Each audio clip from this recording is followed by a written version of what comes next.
வணக்கம். மாறா புன்னகையோடும் தீரா உற்சாகத்தோடும் ஆல்டிஸ் அரட்டையரங்கத்தை உங்களை வரவேற்கிறேன். இன்றைக்கி வீடியோ நம்ம பார்க்க போகிறது, சென்னை புக் ஃபேருக்கு பிறகு நிறைய நண்பர்கள் எங்களுக்கு புத்தகங்கள் வாங்கி அனுப்புங்க அப்படின்னு வரிசையாக சொல்லிக்கிட்டே இருந்தாங்க. ஸோ அந்த மாதிரி வாங்கி நிறையா சேகரித்து வச்சுருக்கேன். அது நண்பர்களுக்கு வாங்கி அனுப்ப போகிற புத்தகங்களும், எனக்கு அது மாதிரி ஒரு நண்பர் ஒரு பெரிய புத்தக பார்சல் அனுப்பியிருக்காரு. அவ்வளோ பெரிய பார்சல். ஸோ இந்த பார்சல் பிரிக்கிறது மற்றும் நம்ம வாங்கி அனுப்ப போகிற புத்தகங்களை தான் பார்க்க போகிறோம். ஸோ முதல்ல சிவகணேஷ் அப்படிங்கிற நண்பர் சிவகாமியின் சபதம் கேட்டிருந்தாரு. இந்த சிவகாமியின் சபதம் வந்துட்டு விகடனோட தான் வேணும். ஏன்னா நம்ம புக் ஃபேர் வீடியோஸில் நிறைய டைம் நான் காமிச்சிருப்பேன். விகடனோடது 2 பார்ட்டாக இருக்கும். இது வந்துட்டு புக்கு ரொம்ப ஓல்டு காப்பி. ஸோ விகடனுக்கு 2014 பிரிண்ட்டு, அதுக்கப்புறம் பிரிண்ட் அவங்க கொண்டு வரல. ஸோ இது பரவாயில்லையா அப்படின்னு கேட்டிருந்தேன். இல்லை, எனக்கு வந்து இந்த புக்கு தான் வேணும். ஏன்னா இதில் பெயிண்டிங்ஸ் இருக்கும் அழகாக பார்த்தீங்கன்னா தெரியும். பார்த்தீங்கன்னா அதில் கலர் பெயிண்டிங்ஸ் நிறையா இருக்கும். ஒரு நிமிஷம்.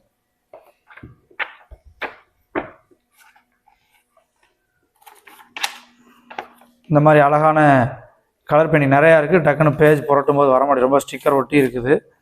ஸோ அந்த மாதிரி அழகாக கலர் பெயிண்டிங் 2 பாகத்துலையும் இருக்கும். விகடனில் இது பாருங்கள், இந்த மாதிரி கலர் பெயிண்டிங் சூப்பராக மணியம் செல்வன் அவர் வந்துச்சு. இந்த முன்பக்கெல்லாம் பாருங்கள், அழகாக இருக்கும். ஸோ இந்த காப்பி இருக்குது அப்படின்னு சொல்லியிருந்தேன். ஸோ இது பழசாக இருந்தாலும் பரவாயில்ல. ஆக்சுவலாக வந்து இப்போ பார்க்கும்போது கொஞ்சம் கூட முன்பட்டுக்க அட்டை வந்து புதுசு மாதிரி தெரியும். நான் ரொம்ப எடுத்து தொடச்சேன். அது ஒரு டஸ்டாகி ரொம்ப பழசாக இருந்துச்சு. தொடச்சி கொஞ்சம் நீட்டாக அனுப்பணும் நம்ம அனுப்பும்போது அப்படிங்கிறக்காக தொடச்சது. ஸோ அவருக்காக இந்த புத்தகம் சிவகாமியின் சபதம் ஓல்டு காப்பி தான். அடுத்ததாக அரியலூர்லேருந்து அறிவழகன் அப்படிங்கிற நண்பர், அவரும் சிவகாமியின் சபதம் தான் கேட்டிருக்காரு. ப்ளஸ் கூடுதலாக அணிலாடும் ஒன்றில் நான் முத்துக்குமார் எழுதிய அணிலாடும் ஒன்றில் அவருக்கும் இந்த சிவகாமியின் சபதம் பழைய காப்பி தான். ஸோ பட் வந்து இது போன வாரம் வாங்கினேன், திருவண்ணாமலையில் வாங்கினேன். இது வந்து இப்போ சிவகங்கையில் வாங்கினேன். ஸோ அடுத்தடுத்த ஊர் போகும்போது வாங்கி சேர்த்து ஒன்றா அனுப்பிடலாம் அப்படிங்கிறதுக்காக. ஸோ இது வந்துட்டு அறிவழகன் அப்படிங்கிற நண்பருக்காக அரியலூர்லேருந்து. இதில் என்ன சுவாரஸ்யம்னா, இந்த சிவகாமியின் சபதம் எனக்கும் வாங்கன்னு ஒரு பெரிய ஆசை.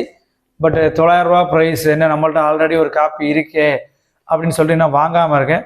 ஸோ நண்பர்கள் யாராவது பார்த்துக்கிற நண்பர்கள் எனக்கு சிவகாமியின் சபதம் விகடன் ஓல்டு பப்ளிகேஷனுக்கு ஸ்பான்சர் பண்ணுறதா இருந்தாலும் பண்ணுங்கள். அதே நேரம் எனக்கிட்ட ஒரு சிவகாமியின் சபதம் செட் இருக்குது, இதையும் கூட சேல்ஸ் பண்ணிடலாமான்னு பார்க்குறேன். 2 புத்தகம் 400 ரூபாய்க்கு வாங்கினது. இதில் படங்கள் கிடையாது. இப்போ இந்த காப்பி வந்து 600 ரூபாய்க்கு நம்ம விற்கிறாங்க நினைக்கிறேன். 500 ரூபாய்க்கோ 600 ரூபாய்க்கோ விற்கிறாங்க. ஸோ இதை கூட சேல்ஸ் பண்ணிடுவோமா, கொஞ்சம் விலையை குறைச்சிக்கிட்டு சேல்ஸ் பண்ணுறோன்னு நம்ம இந்த சிவகாமியின் சபதம் வாங்க யூஸ் ஆகும் அப்படின்னு பார்த்துக்கிட்டு இருக்கேன். பார்க்கலாம். யாராவது தேவைப்பட்டால் கான்டாக்ட் பண்ணுங்கள், ஸ்பான்சர் பண்ணுறதுனாலும் பண்ணுங்கள். அடுத்ததாக திருப்பூர்லேருந்து ராதிகா அப்படிங்கிறவங்களுக்காக 3 புத்தகங்கள். பணம் சார் உளவியல், சைக்காலஜி ஆஃப் மணி, இந்த புத்தகம். அதே மாதிரி ஆர்எஸ்எஸ் குறித்து ஏதாவது ஒரு புத்தகம் வாங்கி கொடுங்க அப்படின்னாங்க. ஸோ ஆர்எஸ்எஸ்ஸின் ஆழமும் அகலமும் பாரதி புத்தகாலயம்ல இருந்து வந்திருக்கு. அடுத்ததாக 7 தலைமுறைகள் அலெக்ஸ் கேலி எழுதினது. இது சிந்தன் புக்ஸ். ஸோ இந்த 3 புக்கம் திருப்பூர்லேருந்து ராதிகா அப்படிங்கிறவங்களுக்காக. இது இப்போ தான் வந்துட்டு திருவண்ணாமலை புக் ஃபேரில் வாங்கினேன். அடுத்ததாக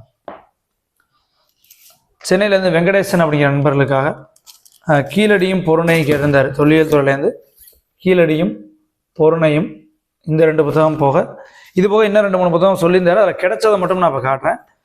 நற்றினை பதிப்பகத்தோட எண் சரித்திரம் வேணும், ஆனால் அதான் ரேட்டு பெஸ்ட்டாக இருக்குது அப்படின்னு சொல்லியிருந்தார். ஏன்னா நற்றினை நமக்கு இப்போ சென்னைக்கு பிறகு அடுத்து திருநெல்வேலி தான் போட்டாங்கன்னு நினைக்கிறேன். மிச்ச ஊரில் பார்க்க முடியலை. இருந்தாலும் தேடி பிடிச்சி சிவகங்கை புக் ஃபேரில், எனக்கு திருவண்ணாமலை கள்ளக்குறிச்சியில் நான் மிஸ் பண்ணிட்டேன் வாங்காமல்.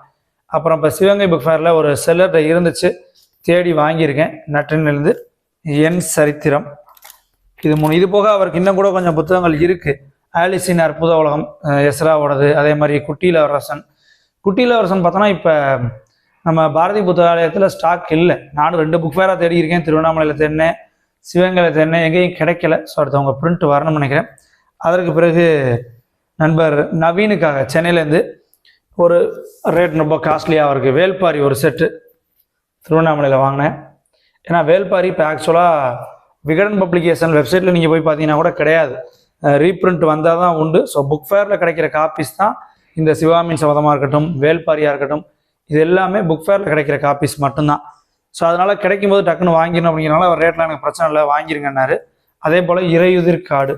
ஸோ இது 2மே நம்ம நண்பர் நவீனுக்காக, இறையுதிர் காடும் வேல்பாரியும். இதில் என்னென்னா இப்போ நேராக பார்சல் அனுப்பியிருப்பேன். அவர் தான் சொன்னார், நீங்கள் வாங்கின புத்தகம்லாம் மறுபடியும் ஒரு வீடியோ போடுங்க அப்படின்னு சொன்னேன். அவருக்கு ஒரு நன்றி. அவர் தான் சொன்னார், ஒரு வீடியோவில் காமிச்சிங்கன்னா நிறைய பேருக்கு யூஸ்ஃபுல்லாக இருக்கும் அப்படின்னு. அடுத்ததாக இது வந்து இப்போ எனக்கு வந்த கிஃப்ட்டு. திருவண்ணாமலை புக் ஃபேரில் வந்து ஒரு நண்பர் பார்த்தேன், விக்னேஷ். நமக்கு திருவண்ணாமலை இதுக்கு ரொம்ப 2 வருஷத்துக்கு முன்னாடி அவர் கான்டாக்ட் பண்ணியிருக்காரு. அவர் சேனல் வந்து தமிழ் சயின்ஸ் ப்ளஸ் டெக்குன்னு இருக்கும். ரெகுலராக மெசேஜ் பண்ணுவார். இப்போ கொஞ்ச நாள் கான்டாக்டில் இல்லாமல் இருந்தார். பட் திருவண்ணாமலை போகும்போது புக் ஃபேரில் ஆளை கரெக்டாக கண்டுபிடிச்சி அடையாளம் கண்டுபிடிச்சி வந்து பேசினார். ஸோ அவர் போகும்போது சந்தித்ததுக்கு ஒரு ஞாபகமாக இரவுக்கு முன்பு வருவது மாலை அப்படின்னு சொல்லிட்டு ஆதவன் அவர்கள் எழுதிய புத்தகம், காலச்சோடு பதிப்பகம், ஒரு சின்ன புத்தகம். ஸோ திருவண்ணாமலையில் எனக்கு ரொம்ப துணைக்கு நின்று அவ்வளோ ஹெல்ப் பண்ணார். அவருக்கு ஒரு மிகப்பெரிய நன்றி, அவர் வாங்கி கொடுத்தது. அடுத்த புத்தகம் ஒரு பெரிய பார்சல் கடலூர்லேருந்து சோமேஷ் முத்து. நான் ரொம்ப நாளாக ஆக்சுவலாக இந்த பார்சலில் என்ன இருக்குது அப்படிங்கிறது எனக்கு தெரியும். அதான் ஒரு சுவாரஸ்யம். ஏன்னா புக்ஸ் வந்தோன்னே சொன்னேன், பிரதர் எவ்வளோ பெரிய கிஃப்ட் அனுப்பியிருக்கீங்க, மிகப்பெரிய நன்றி அப்படின்னேன். ஸோ அப்போ அவர் சொல்லிட்டார், நான் இந்த புக்கு தான் அனுப்பியிருக்கேன் அப்படின்னு. என்ன ஒன்றா இந்த புத்தகம் என்கிட்ட இருக்குது. ஸோ நான் ஐயோ பிரதர் நீங்கள் முன்னாடியே கொஞ்சம் சொல்லியிருக்கலாம்ல, என்ன அனுப்ப போகிறேன், எவ்வளோ காஸ்ட்லியாக புக் அனுப்புறீங்க, அது என்கிட்ட இருக்கிற ஒரு புத்தகத்தையே திருப்பி அனுப்பிட்டார். அப்புறம் கேட்டேன், ரிட்டர்ன் பாலிசி இருந்துச்சுன்னா சொல்லுங்கள், நான் உடனே உங்களுக்கு திருப்பி அனுப்பிடுறேன் அப்படின்னு. இல்லை நீங்கள் வச்சுக்கோங்க அப்படின்னாரு. ஸோ மேபி ஒருவேளை கடலூர் போகும்போது அவர்கிட்ட திருப்பி கொடுக்கலாமா, அல்லது அவர்கிட்ட கேட்டுட்டு இதை நான் சேல்ஸ் பண்ணிவிட்டு வேறு ஏதாவது புத்தகங்கள் வாங்கிக்கலாமா அப்படின்ற ஐடியாவில் இருக்கேன். வாங்க பார்சலை பிரித்து பார்த்துருவோம். இப்போ தான் பிரிக்கவே போகிறேன். ஏன்னா என்ன புக்குன்ற சஸ்பென்ஸ் தெரிஞ்சிருச்சு அப்படிங்கிறதுனால. இந்தியா போஸ்ட்லேருந்து அனுப்பியிருக்காரு.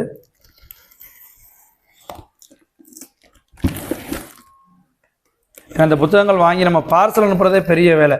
அது அவங்க அட்டைப்பட்டிக்கு ஒரு திடீர்னு ப்ரைவேட்டெல்லாம் அனுப்புகிறோம் அப்படின்னா அதுக்கு ஒரு காசு கேட்பாங்க.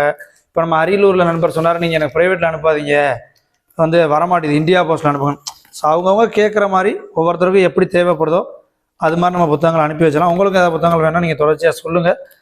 ஒரு ரெக்வெஸ்ட் மட்டும் இதில் சொல்லணும், கொஞ்சம் உங்களுக்கு வந்து புத்தகம் கண்டிப்பாக வேணுமா, என்ன ரேட்னாலும் ஓகேயா, அல்லது இந்த புத்தகம் தான் வேணுங்கிறத கொஞ்சம் தெளிவாக சொல்லிடுங்க.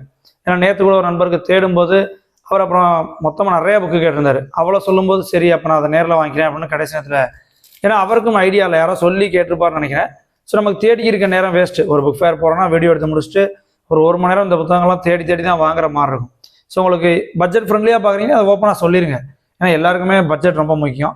இல்லை எனக்கு வந்து உங்களுக்கு அந்த ஐடியா இல்லை, இன்னொருத்தர் சொல்லி கேட்குறீங்கன்னா அதையும் கொஞ்சம் சொல்லிடுங்க.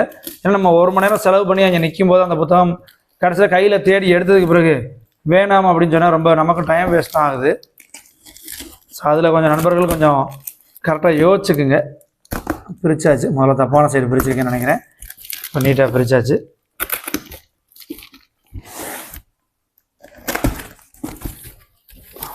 வந்துருச்சு புத்தகம். 1 2 3 4 5 6 7 பார்சல். உடையார் பாகங்கள் தான். வந்துடுறேன். வருஷப்படி அடிக்கிடுவோம் வரிசையாக. கூடுதலாக இன்னொரு புத்தகம் அனுப்பியிருக்காரு, இதை நான் பார்க்கல. நிறையா பேர் புதுமை பித்தன் கதைகள். ஸோ இது எனக்குமே அவர் சொல்லலை, வீடியோவில் எனக்கு அனுப்பிட்டு சொல்லலை. உடையார் தான் இருக்குன்னு உள்ளே சொல்லியிருந்தார். இருங்க வருஷப்படி அடிக்கிடலாம். உடையார் 1 2 3 4 5 6 உடையார் 6 பாகங்கள் சேர்த்து. ஸோ நண்பர்கிட்ட கேட்கணும் ஆல்ரெடி. ஏன்னா போன வரை எனக்கு ஒரு நண்பர் சில நண்பர்கள் கிஃப்ட் பண்ணுறேன் அப்படின்னாங்க. எப்போதுமே நான் கிஃப்ட் பண்ணுற நண்பர்களை சொல்லிடுவேன், என்கிட்டே கேட்டுருங்க, நிறையா புக் என்கிட்ட இருக்குது அப்படின்னு சொல்லிட்டு. ஸோ அதனால் அவங்க என்கிட்ட லிஸ்ட்டு வாங்கிட்டு போய் எனக்கு தேவைப்படுற புத்தகங்களை வாங்கி கொடுத்தாங்க. அது மாதிரி சில நண்பர்கள் வந்து அமௌண்ட், இப்போ நம்ம சேனல் பார்க்குற சில நண்பர்கள் வந்து சேனலில் வந்து அமௌண்ட் வந்து ஸ்பான்சர் பண்ணுவாங்க. இங்கே முக்கியமாக என்னென்னு சொல்லணும், ரொம்ப காலமாக எனக்கு புக் அனுப்பிக்கிருக்க சிகாமணி சார், அவருக்கு ஒரு நன்றி. அவருடைய புத்தகங்கள் நான் இப்போ வந்த பார்சல் மட்டும் பிரிச்சதுனால அதை காட்டல. ஏன்னா ஒரு 3 மாதத்துக்கு ஒரு வாட்டி ரெகுலராக அவர் புக்கு அனுப்பிடுவார். அவர் ரேர் கலெக்ஷன் அனுப்புவார். அந்த புத்தகம்லாம் நான் கேள்விப்படாத புத்தகங்களாக இருக்கும். ஸோ அதனால் என்கிட்ட இருக்கிற புத்தகமே அவர் அனுப்பிட்டாரு அப்படின்னு சொல்கிற மாதிரி இருக்காது. ஒரு மாதிரி வித்தியாசமான கலெக்ஷன்ஸ் தான் இருக்கும் அவர் அனுப்புறதெல்லாம். ஒருவேளை வாய்ப்பு இருந்தால் அவர் அனுப்பின புத்தகங்களை மட்டும் ஒரு நாள் தனி வீடியோவாக காட்டுறேன். ஸோ இதோட ப்ளஸ் புதுமை பித்தனும் சோமேஷ் முத்து அவர்கள் அனுப்பியிருக்காரு கடலூர்லேருந்து. அவருக்கு ஒரு மிகப்பெரிய நன்றி. ஸோ தொடர்ச்சியாக நம்ம சேனலுக்கு சப்போர்ட் பண்ணுங்கள். உங்களுக்கு ஏதாவது புத்தகங்கள் வேணும் அப்படின்னாலும் சொல்லுங்கள், தேடி பிடிச்சி அப்படியே அலைஞ்சு வாங்கி அனுப்பி வைக்கிறேன். மறுபடியும் இன்னும் ஒரு வீடியோவில் இன்னும் நிறையா தகவலோட சந்திக்கிறேன். தொடர்ந்து வாசிப்போம். நன்றி.